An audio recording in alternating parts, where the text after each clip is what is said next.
So what is going on, guys? I'm Black Ops Amazing. Welcome back to another video where today we're going to be taking a look at even more conspiracies within Call of Duty Zombies. Hopefully today we're going to get through about 4 different ones, and some of them should be pretty long and all of them should be interesting. We have so many in Zombies all the way back from World at War to Cold War or Vanguard. So even though the Ether storyline was wrapped up in Black Ops 4, that doesn't mean that every question that we have was answered. There are still plenty of things with loose ends, meaning lots of conspiracy theories. And one that recently came to my head after not thinking about it for years was the Mob of the Dead plane in Shadows of Evil, The Giant, and Zetsubou. Not only do we see Icarus, which is the name of the plane in Mob of the Dead, but it can also be seen in these other 3 maps as well. Upon completing the main Easter egg in Shadows of Evil, if you look into the sky you will see the plane flying across the map before disappearing behind the buildings. In The Giant, if you look on top of the rooftop, Icarus is just there. It seems to have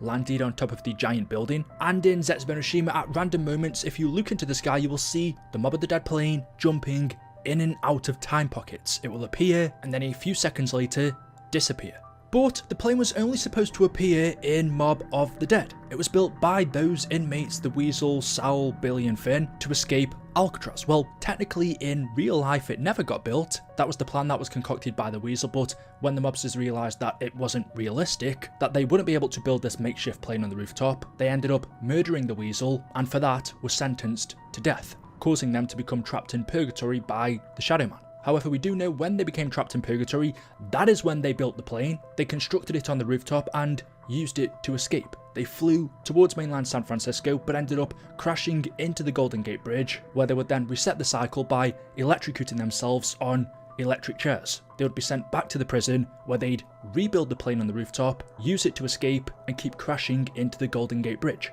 Eventually, after doing this same thing a handful of times, the mobsters realised that they are trapped in a cycle and that they need to do something different. So one time when they flew to the Golden Gate Bridge and crashed into it, they have 2 options. Either the Weasel exacts revenge on Finn, Billy and Sal and kills them, thus breaking the cycle, or Finn, Billy and Sal can kill the Weasel, which will continue the cycle, because them murdering him is what got them trapped in purgatory in the first place. We know what they actually did in terms of our zombie storyline is they broke the cycle, because we see in Blood of the Dead, the mobsters ended up being freed of their bodies and their spirits were then free to roam the prison. So Finn, Billy and Sal became ghosts, still trapped in purgatory, but no longer in human form, and the Weasel spirit, he took the form of a seagull. I mean, is that the best scenario they could have gotten? No, I'm pretty sure they would have preferred to have been free of Alcatraz totally, but then breaking the cycle in Mob at least meant that they were free to roam the prison as spirits instead of being trapped in this never-ending cycle. But getting back to Icarus, well, all throughout Mob of the Dead, that plane follows the same cycle. It flies off the Alcatraz rooftop,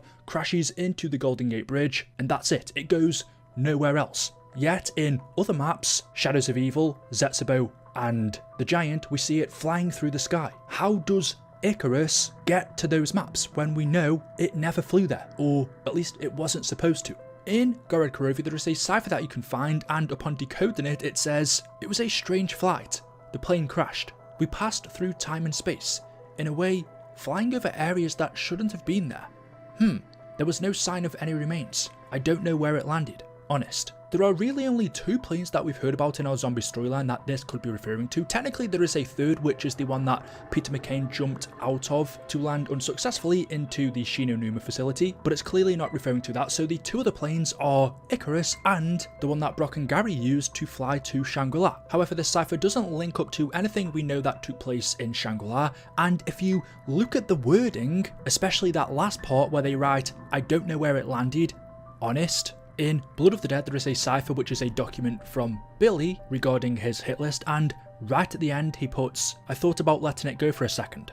Honest." There is only 1 character in Zombies who speaks like this, so this cipher in Gorod regarding the strange flight and the crashed plane is from Billy Hansen. And because we know this isn't what happens in Mob of the Dead, he must be speaking about these other situations we see. When he says it was a strange flight, the plane crashed, we passed through time and space in a way, flying over areas that shouldn't have been there, well, he's exactly right. The Mob of the Dead plane shouldn't have been flying over Shadows of Evil, but it did. They shouldn't have been flying through the skies of Zetsubou, but they did. And the plane shouldn't be on the rooftop in The Giant, but it is. Why? And as Billy says, they're passing through time and space. In Zetsubou, you can see the plane enter the sky through a time rift and then disappear through another one. And this is all taking place because of what the premise characters did in The Giant. Because of them killing Ultimus Richtofen, we know that triggered fractures across space and time. So things from one universe that shouldn't have been there started to appear in others. They began to collide. That is the reason why we see the old western town in Buried teleported from America to Angola, Africa, underground. And the fracturing of the universe also means that is why we see Icarus in all of these other locations. As it flies off the rooftop in Alcatraz towards the Golden Gate Bridge, before it crashes, it enters a time rift, gets spat out in Shadows of Evil, flies through the sky for a few seconds, enters another time rift, this time appears in Zetsubou no Shima, it then enters another rift, and somewhere down the line lands on the rooftop in The Giant. Now there's all the chance that it appears in other maps as well, we just don't see it, and it's interesting that this cipher from Billy is found in Gorod Karovi, although that doesn't mean too much. We have a cipher in this map that refers to the drilling in Nuketown, so because we have ciphers on maps, it doesn't mean they're specifically referring to that map, but this message from Billy could be after the plane crashed on the rooftop in The Giant. Crashing doesn't have to refer to it being totally destroyed, it could just mean it comes crashing onto the roof of the building. Because if you look at the plane, it looks fine, it looks intact, it doesn't look like it crashed. But when Billy says it was a strange flight, the plane crashed, we passed through time and space flying over areas that shouldn't have been there, he then says,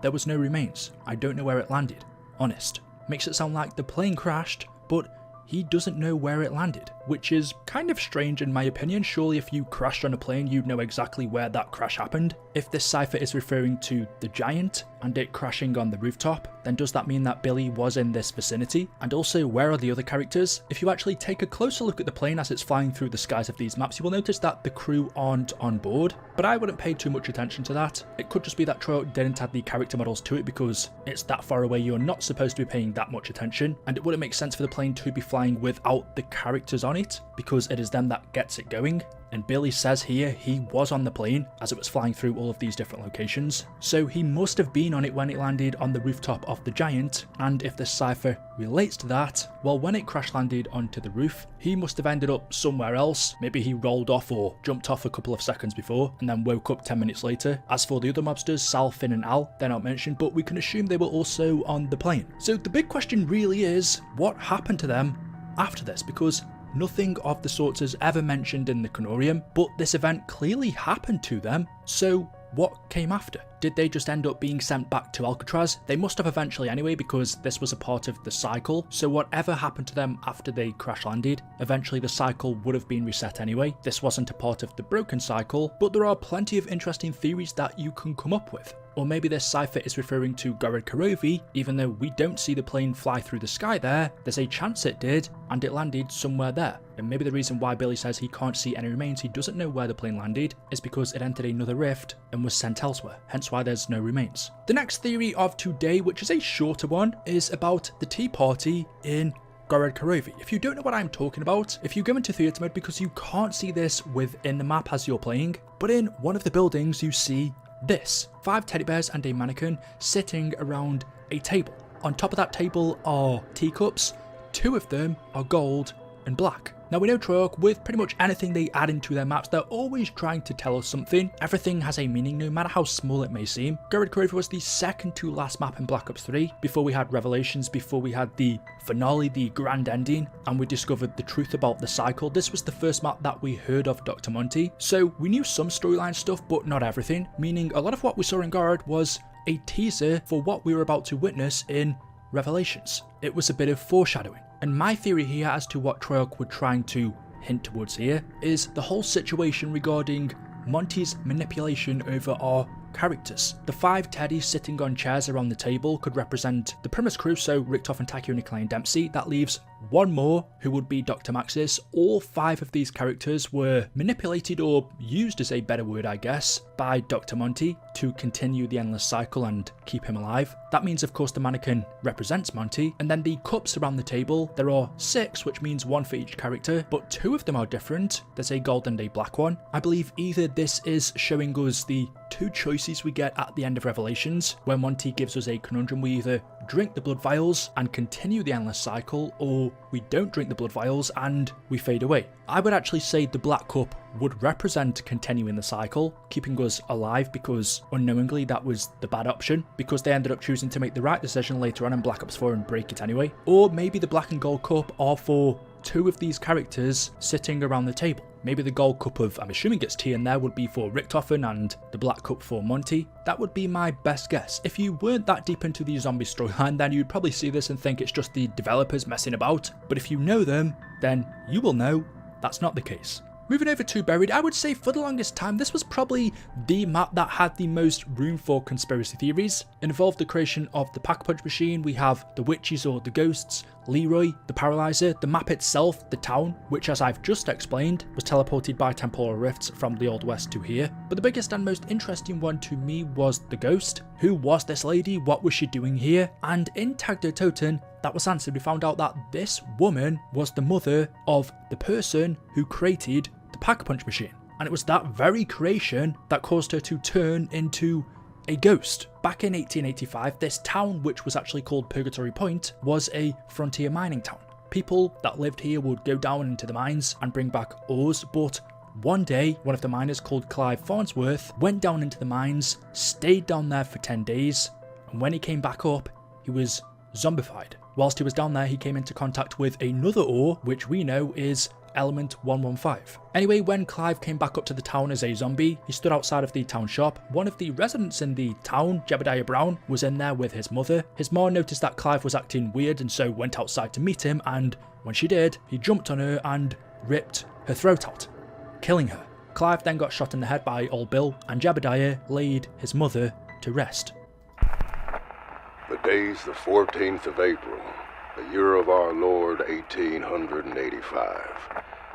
A day I will hold dear until my last. I have done and spent 30 years of my life in Purgatory Point. My ma brought me out here when I was but 10 years young. She hoped to give us a chance at a new life. They're good folk here in Purgatory Point. Sure, sometimes they get a little rowdy, and maybe we stray too far from heaven's gaze, but what do you expect from a frontier mining town? Something happened to one of the miners. Clive Farnsworth, a good man, came by the shop a few times. Anyway, he went down into that mine, stayed down there for 10 days. When he came back up, he was changed. They say he was like a feral animal, rabid and carnivorous. His mind was gone, his flesh all sallow and bloody, his eyes ablaze in a red light. First home he stumbled upon was me and Ma's. I was at the shop at the time. Ma went out to meet him, and Clive, Doc said it happened quick. Clive jumped on her, ripped her throat. Old Bill ran over, put two through Clive's skull, shot him dead, like a dog. But Ma, she's been laid to rest now. She'll rise up to heaven, and bless her soul, she'll be greeted with open arms. That mine, they've been digging for that blue rock. Some folks say you stare too long, you'll find the devil in it. I need answers. I need to understand what happened. I'll head down to that mine tomorrow. About a day after this event, Jebediah had to go back to work, so he went down into the mines, and the next time he was seen was 5 days later. He came up to the top, went to bed, and because of the amount of time he was exposed to Element 115 in the mines, he began having visions. And he said in this vision, he was visited by two angels that came down from heaven, and they told him to prepare for a war and build a machine. That machine was, as we know it, the Pack-a-Punch machine. And so that's exactly what Jeb did. A couple of months later his invention was complete. It became the talk of the town. People came from far and wide to upgrade their weapons. But as the months went by and more of the townsfolk went down into the mine, that meant that more people began to become consumed by element 115. We know it has many side effects such as paranoia, delusion, and so because Jebediah was one of the people who was affected by the side effects of 115, one night after being overcome with loss and grief, he went down to the cemetery to see his mother. He dug her up, took her body into town, and put her inside of the pack-a-punch machine, thinking it would bring her back. But instead, she completely vanished. He then stumbled upon home in a daze, and when he arrived back there, in front of him he saw the spirit of his mother, only she now looked younger, where she would float around the house and played the piano. The day's the 21st of July, the year of our Lord, 1885. I have a confession. I am burdened with sin. I fear I am the architect of my own damnation. This town is cursed. The devil himself has possessed our people. Folk have been acting all kinds of crazy, paranoia, visions, saying things that ain't there. And the violence. 7 dead in the last 5 days. Sheriff don't know what's gotten into these people. But I know it. It's that damned mine. Them blue rocks. Doc believes them to be meteors from the sky, from up in the stars. Maybe from heaven. But whatever the cause, I fear the disease that consumes this town has gotten to me as well. Last night, I felt overcome with loss and grief. I went to see Ma at the cemetery. Maybe it was a whiskey. Maybe it was delirium, I can't say, but I dug her up and took her into town. I took her to my shop where I kept the machine. I don't know what came over me. Like something took control of my body, like a puppet on strings. I put her in the machine. I don't know why. Maybe it would bring her back to me. But she vanished. Nothing came back out. I stumbled home in a daze, but as I arrive, I see before my eyes, I see an apparition, a spirit. It looks just like her, only when she was younger. She floats around the house now. I catch her playing the piano. The angels. They came back to me again. I've built the metal carriage just as they asked. Only one thing left to do now. Upgrade it with my machine. So that explained the witch in Buried. It was the mother of one of the townsfolk who was killed by a zombie, and her son, in grief, and also because of his paranoia and delusions from Element 115, placed her inside of the pack-a-punch machine that he built, thinking it would somehow bring her back. And well, technically it did, just as a ghost. And now when we go to Buried as the transit characters years later in 2035, we still see her in the house, almost protecting it. We hear from some of her quotes. She says, "This is my house. I am the lady of the house." She doesn't want us to be there. When we go through it, she attempts to attack us, although she's not very strong. But that explains why she's there. That explains why when you look at the house, you just see her standing in the windows, watching. But that wasn't necessarily the conspiracy that I wanted to talk about for Buried, because we know the answer to that one. It was actually regarding the rift. When you load into the map, you see this giant hole in the ground. Now, as we are told, Buried is the location of the rift, the location of the gateway to Ogotha, which would be fine. I don't think there's too much more to that. But then when you look at a similar looking hole that we see in Mob of the Dead, you notice a weird similarity between the two, because directly in the center, they both almost glow. Now, we know the Rift in Buried is a gateway to Ogotha, but all we know about this hole in Mob of the Dead is, well, nothing. Mob takes place in Purgatory, in this hellish state that is more represented in Blood of the Dead, and we know in that map using the fast travel systems there is this whole underground cavern with lava and fire everywhere, but this specifically in Mob almost looks like a smaller version of the Rift that we see in Buried. But if that was the case, you would then ask the question,